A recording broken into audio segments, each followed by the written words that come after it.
ariko ubundi kiriya kivuna muheto ngo mucunyi biriya bivuna muheto, ariko hari ikivuna muheto kizana kotete ibyo gigakoma abantu.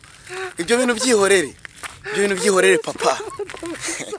Ziriya kotete nazo zijya zisetsa, noneho ukajya kumva wabikuye he kwibonye video y'umuntu ari kuvuga ibintu bitagushimishije uhita ukomeza, wabikuye he?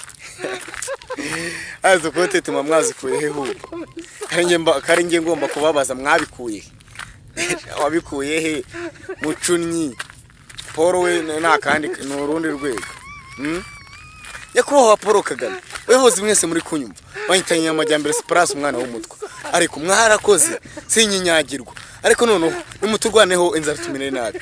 Intwari ni nziza ntago yeganyira yishakira inzira, ate murebe kuntu aba bantu bashigaje nyuma n'amateka mwabaha amafaranga, none n'amafaranga yabo yicyuze twarayakobokeye, ariko kuki twayakobokeye mukanga mukayasindamo mitsingi.